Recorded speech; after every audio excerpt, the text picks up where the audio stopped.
I want to take a quick look. First of all, I'm a student. I'm a student of history. And I personally believe in cross referencing what the history books are saying versus what biblical text is saying, what we've been taught here in the United States. First of all, I want to just take a look at something. I want to take a look at something and read something out of the American Holocaust book so we can let the history debunk a lot of things that what biblical prophecy is saying or who it is actually referring to. Because through the history, it is going to show us that a lot of people are being duped because they trying to make themselves wear shoes that does not apparently pertain to them. I'm going to read this right here out of the American Holocaust book on page 65. It states, numerous modern scholars have dissected and analyzed the effects of both biblical and classical myth on the minds of Europeans during this so-called age of discovery. But at least as strong as all mixed up imaginings of terrestrial heavens and Elysian fields, of lusty maidens and cannibalistic human beasts, was a fervent and in many cases a truly maniacal European craving for raw power and the wealth of gold and silver. Among the clergy, meanwhile, there was the promise of the Most High's favor should they successfully introduce the New World's pagan innocence to the glory of His grace. I'm going to jump down and skip down to something that what it talks about Christopher Columbus, because this is fixing to debunk that black people were actually brought to this country on slave ships, that it speaks about in Deuteronomy 28, that which it is completely bogus pertaining to black people. Listen to this right here. Consider the picture standing along with a few of his fellow officers in the white core sand of a tiny island whose identification remains disputed to this day. An island discovered by Columbus despite the fact that it was well populated. It was well populated and had in fact been discovered by others thousands of years earlier. The admiral took possession of it and all of the people it contained, and nobody objected. Clearly, the Most High Elohim, or whichever Most High you want to put it, was on the Spaniards' side. Stop with that note. Now, in this country, they teach us that the transatlantic slave trade started bringing slaves over here in the year 1619, which is absolutely not true. Which is absolutely not true. It was during the age of discovery, during who created that law was Nicholas Pope V back in 1452. Christopher Columbus was only 1 year old. So, and when they passed that law, it was the Spaniards that was taking slaves, the Spaniards and the Portuguese, so it was taking slaves from the west coast of Africa to the European coast to Portugal and Spain. Christopher Columbus he was only 1 year old when that process was already going on. And then, this is out his own words, he said that when he came over here to the United States, that it was already populated it was already overpopulated with millions of people by the time he got here. So that debunks, that's cross-jacking, that's a hijack that's in Deuteronomy, no matter how you look at it. I also have other resources that I can pinpoint that.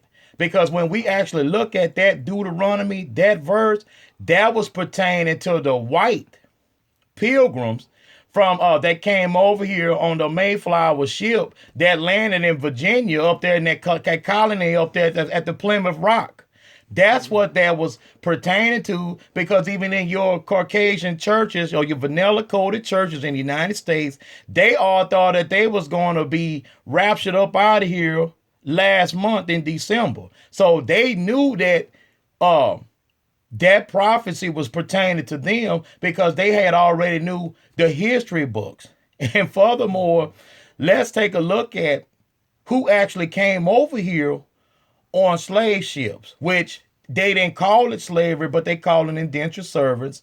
I have 4 different books, in-depth history about Caucasians that signed indentured servant contracts to come over here in the 15, 16, 17, 18 hundreds, as well as the early 1900s, as indentured servants in the United States. But see, we're not actually taught that in the public school systems. And there's other references as well as other books that I can prove and have in my possession that I can cross-reference to kill that notion.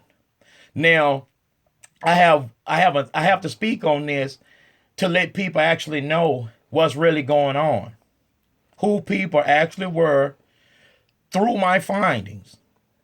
The Most High people that everybody keeps talking about, the Most High people have to be an hybrid race due to the fact when we take a look in the American Holocaust back when Christopher Columbus, the Spaniards and the Portuguese did arrive in the Americas, Mexico, United States, South America, they okay, we get that they enslaved us, but they also mixed and mingled and took the women as you know, as concubines. They slept with them. They made it with them. Guess what? If we know that a lot of these people were draconian, shapeshifters, draconian hybrids, well, what do that make us in this country today? And I'm talking about specifically talking about black people. Our blood can no longer be pure. I have other books that sit up there and say, now this is due to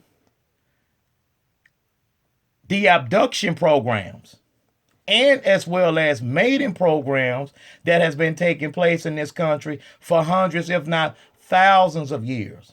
So if you gonna holler that you the Most High chosen people, well, guess what? You cannot possibly be Homo Sapien. Because the Most High, his people can't possibly be. Even the Atlanteans was infiltrated by the Draconians. Guess what? They are being infiltrated today since the 1400s all the way up until today. There's a new race. There's a new race that's being worked on in this country and specifically in the United States called the Homo Spatialis. That's being bred by through an abduction program of women, black, white, don't matter what color you are. If you're a woman, you're targeted. And the purpose is to impregnate them with sperm of the Zeta species to create this new hybrid, this new alien or human hybrid race to get them prepared for when the galactic shift change, the galactic shift come and happen, that when Earth evolves from a third density to a fourth dimensional plane, that their kind will be able to inhabit new souls. Because remember, when we look at scriptures in the New Testament, which it doesn't come out and just tell you what the whole purpose of harvesting is. It's about souls, harvesting souls, because the Most High created, or the Intergalactic Federation created, harvestable, that we're multi-dimensional,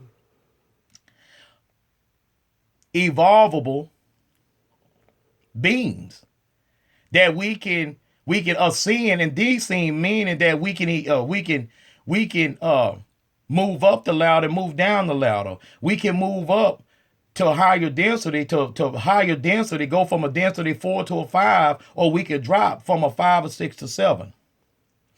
And that's what's actually going on. And